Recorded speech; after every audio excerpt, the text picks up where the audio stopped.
तो हेलो मेरे दोस्तों, आप कैसे हो? उम्मीद करता हूँ आप बहुत अच्छे होगे, आप हेल्दी होगे, क्योंकि हेल्दी रहना बहुत इंपॉर्टेंट है बच्चे। आज मैं आया हूँ अपनी नई वीडियो के साथ। जो नई वीडियो है वो रिलेटेड है आपके बहुत इंपॉर्टेंट टॉपिक पेपर प्रेजेंटेशन से।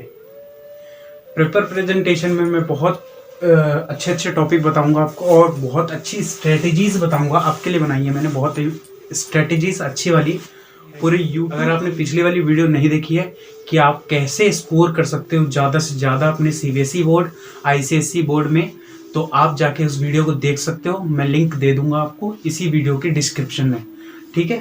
तो बच्चे अब शुरू करते हैं अपना ये वीडियो। चलिए शुरू करते हैं।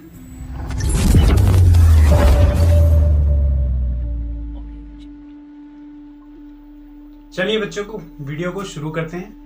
तो हम जो आप पहली बात तो हाथ जोड़ के आपको बहुत बहुत थैंक यू कि आपने मेरी पहली वाली वीडियो को 300 प्लस व्यूज़ दिए। बहुत अच्छी बात है, मेरे लिए तो बहुत इम्पोर्टेंट बात है वो। और 45 लाइक्स दिए, मैंने जबकि मांगे भी नहीं थे लाइक्स, तब भी आपने दिए, तो यार बहुत खुशी की बात है मेरे लिए तो ये।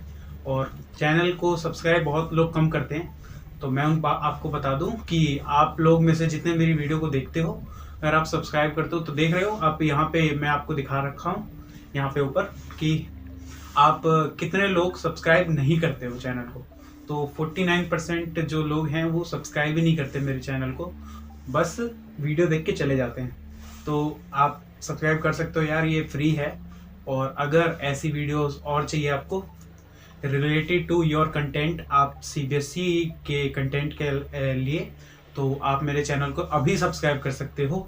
मेरे को अगर आपको मेरे से कोई क्वेश्चन पूछना है तो मैं अपनी Instagram ID दे दूंगा यहाँ पे नीचे, प्लस मैं अपना Facebook अकाउंट भी शो कर दूंगा यहाँ पे। आप मेरे को Facebook पे सेंड कर सकते हैं अपनी रिक्वेस्ट, मैं वहीं पे आपका जितना डाउट होगा वो क्लियर कर दूंगा। तो चलिए वीडियो को शुरू करते हैं। पॉइंट की बात करते हैं बच्चे, पहला पॉइंट से ही जंप करते हैं डायरेक्ट पहले पॉइंट पे कि हम पहली बात तो हम वीडियो को कॉन्टेक्स्ट समझ लीजिएगा। हम पेपर प्रेजेंटेशन सीख रहे हैं, पेपर का प्रेजेंटेशन क्या होगा। तो पेपर प्रेजेंटेशन सीखने के लिए पहला इंपॉर्टेंट स्टेप है, पेपर आप देते हो तो क्या करते हो, लिखते हो ना, राइटिंग। तो बच्चे पहला पॉइंट यही है, रिटन प्रैक्टिस। आप अभी इस दौर में हो, जनवरी में हो आप, जनवरी टू फरवरी ऐसे 2 क्रूशियल मंथ है जिसमें आपको ज्यादा से ज्यादा लिखने की प्रैक्टिस करनी है।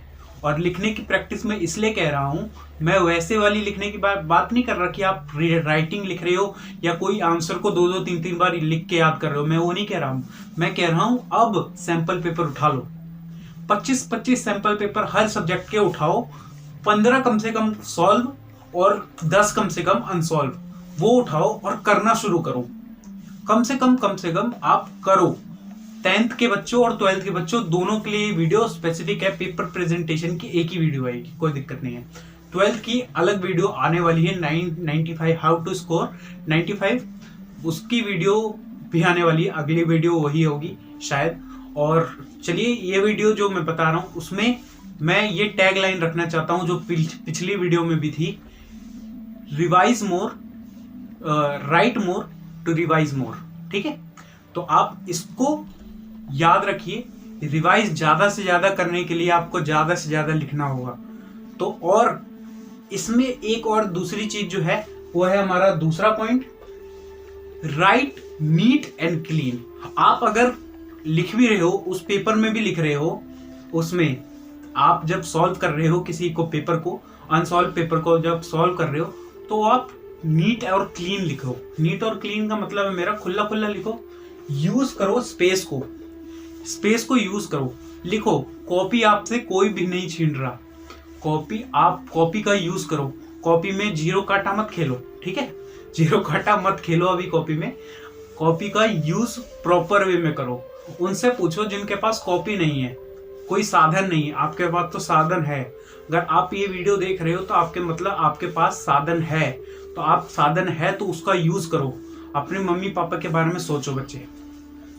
तीसरा पॉइंट है बच्चे, एप्रोप्रिएट ऑर्गेनाइज्ड आंसर्स। आपको क्या करना है, एप्रोप्रिएट मैनर में, मतलब लाइन वाइज क्वेश्चनों का अटेम्प्ट करना है, पहली बात एप्रोप्रिएट मैनर।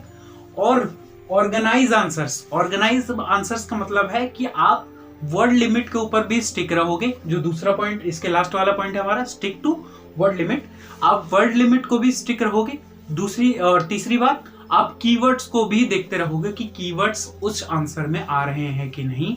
आप पॉइंट्स में लिखोगे, उसको ऑर्गेनाइज तरीके से लिखोगे, जैसे लिखना चाहिए। वो स्ट्रेटेजी में अभी मैं आपको बता दूंगा कि कैसे ऑर्गेनाइज तरीके से लिखना है। और लास्ट वन है आपका बच्चे, एग्जाम टू एंड डूज।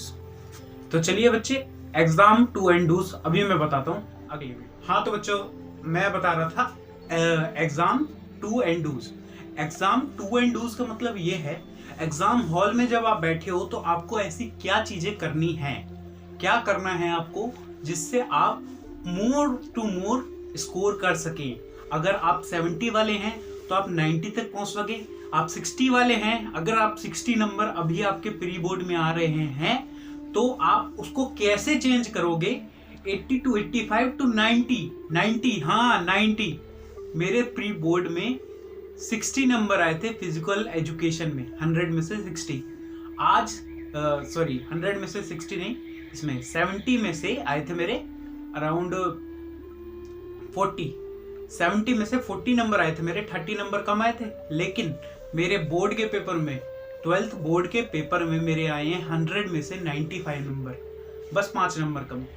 क्यों आए हैं? क्योंकि मैंने ये स्ट्रेटेजी यूज की।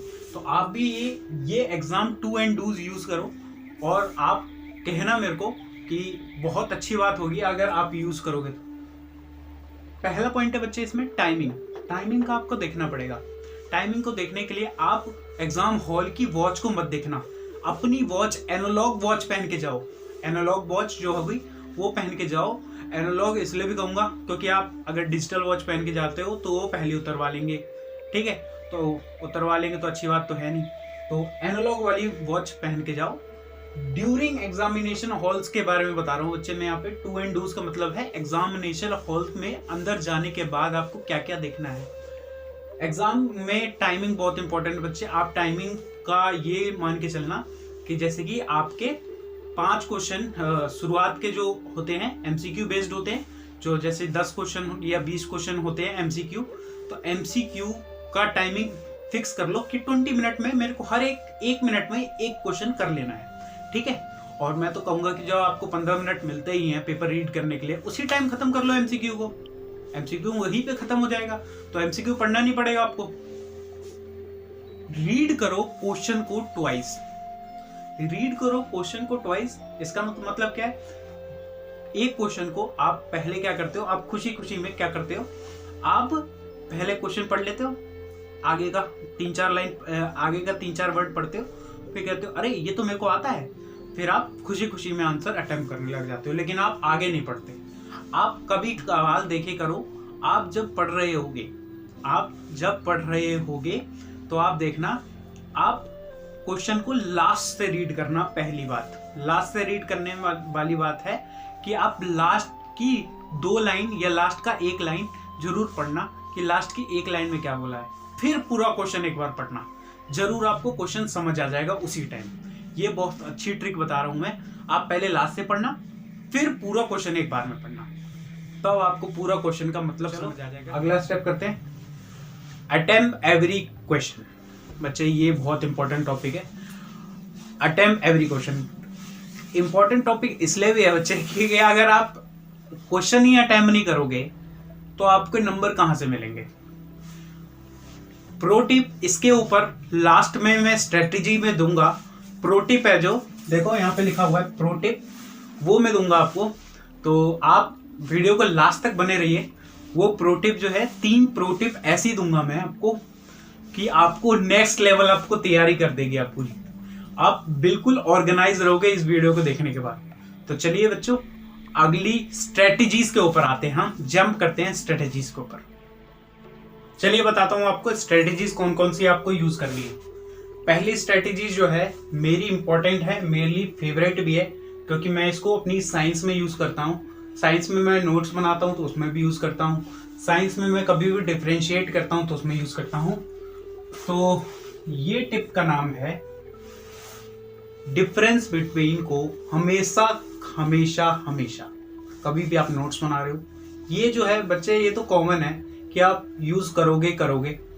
आपसे अगर 4 नंबर में या 2 नंबर में कभी भी डिफरेंस पूछा जाता है किसी भी 2 या 3 चीजों के बीच में, तो आपको क्या करना है, टेबुलर फॉर्म में यूज करनी है। ठीक है, टेबुलर फॉर्म क्या होती है, अब ये समझ नहीं आ रहा तो मैं बता देता हूं।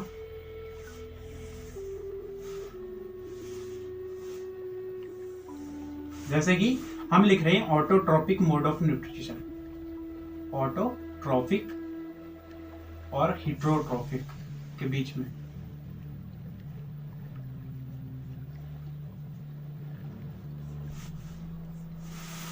Autotrophic and heterotrophic. अब हम इसके ऊपर जब डिफरेंस लिखेंगे तो ये होता है आपका ट्यूबुलर फॉर्म। आपको यहां पे आंसर लिखने हैं, जैसे कि आपके पॉइंट्स हैं जो, और पॉइंट्स में भी ये है कि आपका जैसे पहला आंसर जो है अगर यहां खत्म हुआ है, यहां पे आके खत्म हुआ है, तो इसके अगली लाइन पे ये इसका आंसर भी यहीं पे खत्म हो जाना चाहिए। अगर इसका आंसर थोड़ा नीचे जा रहा है तो ये वाला पॉइंट इसके साथ नहीं आएगा, ये वाला पॉइंट भी नीचे शिफ्ट हो जाएगा, लेकिन रहेगा अपने वाले पॉइंट के सामने ही। ठीक है, तो ये याद रखना कि ट्यूबुलर फॉर्म ये होती है। और इसको बनाना किससे, हमेशा याद रखना पेंसिल का यूज करना है आपको। पेंसिल और स्केल, इंडिया ने बनाया था स्केल, यूज तो करो स्केल को, स्केल यूज करना, स्केल को, भुट्टा यूज करो, भुट्टा को। ठीक है, चलिए अब चलते हैं दूसरी टिप के ऊपर। चलिए अब दूसरी टिप बताता हूं मैं आपको।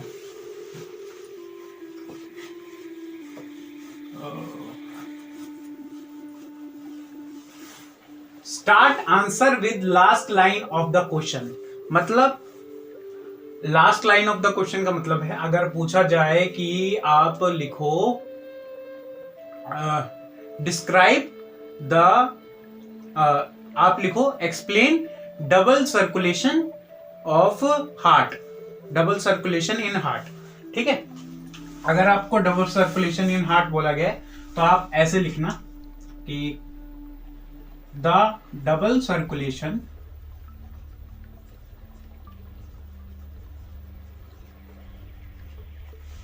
ऑफ हार्ट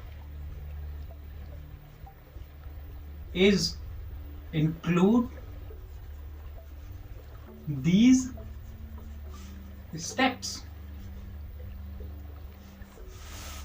ये प्रो टिप बच्चे आपकी साइंस में और एसएसटी में यूज होगी। एसएसटी में भी आप इसको यूज कर सकते हो किसी भी हिस्ट्री के आंसर को, किसी भी ज्योग्राफी के आंसर को रिप्रेजेंट करने के लिए। ठीक है, अब आप, हाँ, तो थर्ड पॉइंट जो था हमारा वो था एमसीक्यू को, कीवर्ड को हाईलाइट करना है, या तो उसमें बॉक्स बनाओ या फिर अंडरलाइन करो पेंसिल से। तो बच्चे हम क्या करेंगे, जैसे कि कोई आंसर लिखना है हमें, जैसे कि उसके 4 ऑप्शन हो सकते हैं, ए बी सी और डी। तो हमें आंसर जब लिखना है तो लिखना है ए। जैसे मान लो आंसर में, आंसर का पॉइंट जो है गंगा है, तो हम पूरा लिखेंगे गंगा। ठीक है, और गंगा को लिखने के बाद आप इसको या तो बॉक्स में कर दो या फिर पेंसिल से ऐसे अंडरलाइन कर दो। ठीक है, तो ज्यादा अच्छा लगेगा, आपका अच्छा लगेगा। और टीचर जो है वहां पे आप ये समझ के बैठना कि आपका जो टीचर है वो है एक छोटा सा बच्चा जिसको आपको स्पून फीडिंग करनी पड़ेगी। अपने नंबर चाहिए तो आपको स्पून फीडिंग करनी पड़ेगी प्रॉपर तरीके से। आपको क्या करना पड़ेगा, चम्मच लेके मुंह में खिलाना पड़ेगा उनको। ठीक है, अब यहाँ पे कोई टीचर, मैं हर्ट नहीं करना चाहता किसी टीचर को, लेकिन ऐसा ही करना पड़ता है। मैंने जहां तक देखा है अभी तक 12th में, तो मेरे को जहां तक पता है कि आप टीचर को जितना खुश रखोगे वो उतना खुशी से पेपर चेक करेगा, जितना आप दुखी करोगे उतना दुखी रहेगा वो आपसे, उतना ही नंबर काटेगा आपके। ठीक है, तो आप धीरे धीरे अपने नंबरों को बढ़ाने के लिए बेस्ट तरीका ये है कि ज्यादा ना लिखें। जो हमारा अगला पॉइंट है, ज्यादा ना लिखें। Do not give extra information. आपसे कोई पूछ ही नहीं रहा, आपसे पूछ रहा है एडवांटेजेस ऑफ न्यूट्रिशन, आप लिख रहे हो डिसएडवांटेज भी लिख दे रहे हो। तो खुशी में नहीं जाना है भाई, खुश मत हो, खुश मत हो। अगर आपको पता चले गया कि आपको जो क्वेश्चन आता है वो पेपर में आया है, तो आप और ज्यादा दुखी मत होना या खुश मत होना। आप वैसे ही असेंट में अपना पेपर अटेम्प्ट करना जैसा आप पहले से करते थे। लर्न किया हुआ है तो आप भूले नहीं हो उसको, ठीक है। समझा हुआ है तब भी भूले नहीं हो, समझा है तो ज्यादा अच्छा है। समझा हुआ क्वेश्चन कभी नहीं भूल सकते आप। अभी एक वीडियो आने वाली है, बहुत तगड़ी वीडियो होने वाली है लाइफ प्रोसेस के ऊपर। मेरा पहला लेक्चर आएगा बायोलॉजी का, तो उसको देखना जरूर। तो ठीक है, चलता हूं अगले पॉइंट पे। Do not use short terms और एब्रीवेशन। आप कुछ लोग एसएमएस भी यूज करते हैं। एसएमएस शॉर्ट वर्ड्स जो होते हैं, शॉर्ट टर्म्स, उसका यूज नहीं करना आपको। एब्रीवेशन का यूज नहीं करना आपको, जितना कम से कम करना है, या फिर करना ही नहीं है। मैं तो कहूंगा मत करना भाई, क्योंकि बड़ा दिक्कत हो जाता है, ठीक है। Do not do paper in same order. Same order का मतलब वही है बच्चे, एप्रोप्रिएट और ऑर्गेनाइज तरीके से आपको पेपर लिखना है। अगर आप पहला सेक्शन, जैसे कि आप मान लो सेक्शन ए लिख रहे हो, सेक्शन ए के आपने 20 क्वेश्चन लिख लिए, आपको आया सेक्शन बी। अब सेक्शन बी आया तो सेक्शन बी का आपने शुरुआत के 3 क्वेश्चन आपको नहीं आते, तो आप उनके लिए जगह छोड़ दो 5-5, 6-6 लाइन, जितनी मतलब है कैपेसिटी, जितना वर्ड लिमिट है उस अकॉर्डिंग आप लाइन छोड़ दो और उसके बाद लिखना शुरू करो, ठीक है। अगला पॉइंट है बच्चे, हर एक क्वेश्चन को लिखने के बाद आपको क्या करना है, अंडरलाइन करना है। पहले क्वेश्चन का आंसर लिखने के बाद आपको क्या करना है, 1 लाइन छोड़ना है। मैं तो कहूंगा 2 लाइन छोड़ना, ठीक है। कभी कभार आप क्या करते हो कि 1-2, अगर आपको लास्ट में पॉइंट याद आया कि अरे उस आंसर में 1 पॉइंट तो लिखना भूल गया मैं, तो आप फिर बाद में जाते हो लिखने के लिए, वहां पे खिचड़ी बनाते हो। तो इससे बढ़िया है आप पहले ही 3 लाइन छोड़ दो, 2 लाइन छोड़ दो और फिर स्केलिंग करो। स्केलिंग करके फिर 1 लाइन छोड़ो या 2 लाइन छोड़ो और उसके बाद आंसर लिखो, तो आपका पेपर बहुत अच्छा लगेगा देखने में। और एक और काम कर सकते हो आप, पेपर के साइड में यहाँ पे मार्जिन बना सकते हो। जो मार्जिन है वो आपको हेल्प करेगा आपका जो पेपर है वो दिखने में। मैं ज्यादातर नहीं बनाता था ये, जो बड़ा दिक्कत करता था, और मेरे टीचर्स मेरे को बहुत डांटते भी थे इस चीज के लिए, प्री बोर्ड के टाइम पे, मेरे बाकी पेपरों के टाइम पे, और मेरे को कहते थे कि तेरी रिप्रेजेंटेशन खराब है।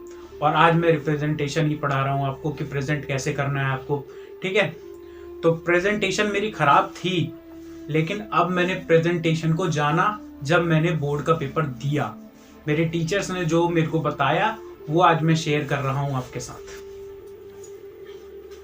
आंसर को हाईलाइट करो, मैथ में बॉक्स बनाओ या फिर अंडरलाइन करो, ठीक है बच्चे। आंसर को आपको क्या करना है, जैसे कि कोई क्वेश्चन आ गया, क्वेश्चन का आंसर आ गया, जैसे आपने वॉल्यूम निकाला था कहीं, तो वॉल्यूम निकाल के जो आंसर आया उसको या तो बॉक्स में कर दो पेंसिल से, या फिर क्या करो, उसको बॉक्स में कर दो, या फिर क्या करो आप उसको अंडरलाइन कर दो, ठीक है। अगला पॉइंट बच्चे क्या है, यूनिट लिखो। उसकी यूनिट जरूर लिखना बच्चे। जैसे वॉल्यूम निकाला आपने, वॉल्यूम ऑफ क्यूब निकाला, वॉल्यूम ऑफ क्यूब का फॉर्मूला होता है बच्चे ए का क्यूब। तो अगर सेंटीमीटर में दे रखा है आपको तो हो गया सेंटीमीटर का क्यूब, तो वो आपको पेपर में लिखना है। यही छोटी छोटी चीजें हैं जो आपको 95 से 100 लाने नहीं देती, ठीक है। यही छोटी छोटी चीजें हैं जो मैथ में आपको 95 से 100 लाने नहीं देती। 95 मेरे को मेरे एक टीचर ने बोला था 95 बहुत लोगों के आते हैं लेकिन 100 नहीं आते, ठीक है। तो 99 भी बहुत लोगों के आते हैं, 100 नहीं आते। क्यों नहीं आते? इन्हीं छोटी छोटी मिस्टेक के कारण। और मैं जो चाहता हूं कि आपकी मिस्टेक ना हो, ठीक है। तो अगला पॉइंट है बच्चों, क्वेश्चन नंबर डालो। क्वेश्चन नंबर डालो, ये पॉइंट मेरे को डालना तो था नहीं लेकिन फिर भी मैंने डाल दिया, क्योंकि कुछ बच्चे जो होते हैं क्वेश्चन नंबर गलत डाल देते हैं या डालते ही नहीं। तो क्वेश्चन नंबर बहुत अच्छे से डालो भाई, क्योंकि ये तो बड़ा इंपॉर्टेंट है। अगर आप क्वेश्चन नंबर ही नहीं डालोगे तो टीचर जो है, आप देखा होगा आपने कि शीट जो होती है हमारी, OMR शीट जो होती है उसके बगल में एक लाइन बनी होती है क्वेश्चन नंबर वाली। तो क्वेश्चन नंबर वाली जो लाइन होती है, क्वेश्चन नंबर 1 2 3 4 5 6, उसके बगल में नंबर लिखते हैं टीचर्स। पूरी कॉपी चेक होती है, उसके बाद नंबर चढ़ जाते हैं उस शीट के ऊपर, और वो शीट आगे जाती है और उसमें कैलकुलेशन होती है। ठीक है, ये प्रोसीजर होता है। अगर आप पीछे क्वेश्चन नंबर ही नहीं डालोगे तो टीचर वहां पे जाके आपकी जो शीट होगी, आपकी जो 1 2 3 4 क्वेश्चन लिख रखे हैं, वहां पे वो क्वेश्चन में ब्लैंक लगा के 0 लिख देगा आंसर। आपके जो नंबर हैं वो 0 चढ़ जाएंगे वहां पे, क्योंकि आपने क्वेश्चन नंबर ही नहीं लिखा, तो उसको पता ही नहीं चला क्या कौन सा। अगर दयालु टीचर है तो भाई कर सकता है। ठीक है, तो अगला पॉइंट जो है बच्चे थोड़ा कट गया है, मैं बता देता हूं। हाँ तो बच्चों, अगला पॉइंट जो था वो था यूजफुल शीट्स। बच्चे आपने कितने रुपए दिए थे? अब मैं ये नहीं पूछ रहा आपने कितने रुपए मेरे को दिए, मैं ये पूछ रहा हूँ कि आपने बोर्ड को कितने रुपए दिए? 1800 या 2000 दिए हैं ना रुपए, पैसे दिए हैं ना आपने, खर्च करो भाई, यूज करो पूरी शीट को। 32 पेज की शीट होती है आपकी, 32 या 48, 48 या 32 पेज की शीट होती है। आप उसको यूज करो, पूरे को यूज करो। मैं तो कहूँगा जितनी शीट भरी होगी और जितना अच्छी शीट होगी, सुंदर लिखा होगा, अच्छे से वेल ऑर्गेनाइज तरीके से लिखा होगा, सुंदर लिखा होगा, राइटिंग अच्छी होगी, तो आप उतना ज़्यादा नंबर गेन करोगे। और पहली बात, वर्ड लिमिट के ऊपर स्टिक रहना, अच्छे से नीट और क्लीन लिखना, स्पेस प्रॉपर देना, और एक्स्ट्रा इंफॉर्मेशन की टीचर को कोई ज़रूरत नहीं है। आप वहाँ पे कोई नहीं जानता कि आप टॉपर हो या आप एक एवरेज बच्चे हो। अगर आप टॉपर हो और ये वीडियो देख रहे हो तो मैं आपको यही बोलना चाहूँगा कि अगर आपका अभी तक सिलेबस ख़त्म हो चुका है तो बस सैंपल पेपर लगाइए, और सैंपल पेपर लगाते टाइम वॉच आपके हाथ में होनी चाहिए। आप एकदम साइड बैठें, अपने घर वालों से साइड बैठें, 3 घंटे के लिए चुपचाप बैठें, पेपर दें अपना, और 3 घंटे का पेपर आप 2.5 घंटे तक में कोशिश करें कि ख़त्म हो जाए, 2.5 घंटे या 2 ही घंटे में ख़त्म हो जाए। ठीक है, ये छोटे छोटे पेपर अगर आप लगाएंगे तो अच्छा रहेगा आपके लिए। मैं कहूँगा कि आप यूज़ करें मेरी पहली वाली वीडियो। अगर आप उस वीडियो को यूज़ करेंगे तो आपको बहुत कुछ समझने के लिए मिलेगा कि आप क्या क्या कर सकते हैं 95 स्कोर करने के लिए। तो आप उस वीडियो को भी देख सकते हैं। अगला पॉइंट है बच्चे प्रॉपर आंसर। बच्चे ये बहुत इंपॉर्टेंट पॉइंट है, प्रॉपर आंसर। आपको क्या करना है, कोई क्वेश्चन आता है, जैसे मैथ में मैं बात कर रहा हूं, कोई भी क्वेश्चन आ रहा है तो आपको कैसे ऑर्गेनाइज तरीके से लिखना है मैथ में। अब मैं बताता हूं आपको क्या क्या गिवन है। फिर 2 हो गया, टू प्रूफ डेट, यही हेडिंग लिखोगे तो आप बहुत अच्छे अच्छे नंबर आपको मिलेंगे। फिर लिखो प्रूफ, उसके बाद आप आंसर लिखना शुरू करेंगे। यहाँ पे आप लिखेंगे क्या आपको प्रूफ करना है, ठीक है, और यहाँ पे लिखेंगे क्या आपको क्वेश्चन में गिवन है, ठीक है। उसके बाद सब कुछ आने के बाद यहाँ पे नीचे लिखेंगे आप आंसर, और आंसर लिखने के बाद उसको एक डब्बे में करके आंसर को हाईलाइट करेंगे, यूनिट डालेंगे। आपके नंबर कोई नहीं काट सकता अगर आपको वो क्वेश्चन आता है और आपने ये सारी चीजें ध्यान रखा है तो आपका एक नंबर भी नहीं कटेगा मैथ में, ठीक है। अगला पॉइंट है बच्चे ड्रॉ डायग्राम विद पेंसिल। देखो आपको अगर ह्यूमन बॉडी का डायग्राम बनाने के लिए बोल दिया, ह्यूमन बॉडी का नहीं, आपको किडनी का डायग्राम बनाने के लिए बोल दिया, नेफ्रॉन का डायग्राम बनाने के लिए बोल दिया, या आपको कोई फ्लावर प्लांट का बनाने के लिए बोल दिया, फ्लावरिंग प्लांट का है आपके पास रिप्रोडक्शन चैप्टर में, आपको वो बोल दिया, तो ये अगर आपको बोल दिया बनाने के लिए तो आप पेंसिल से बनाइए, प्रॉपर लेवलिंग करिए। पेंसिल से ही कर देंगे तो अच्छा है, अपन पेंसिल भी कर सकते हैं लेवलिंग, तो कोई दिक्कत नहीं है, ठीक है।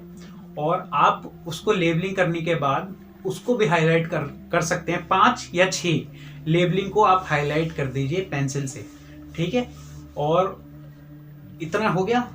तो चलिए अब आपको मैं प्रो टिप बताता हूँ। तो एक काम करो, इधर आओ। देखो बच्चे, ये जो है प्रो टिप, 3 प्रो टिप है। पहली बात, प्रो टिप पहली क्या है, आपको क्या करना है पेपर में, पहली प्रो टिप बता रहा हूँ, पेपर में आपको क्या करना है, टाइम जो जरूर जो देखना है वो तो एग्जाम टू डूज में मैंने बता दिया अभी तक।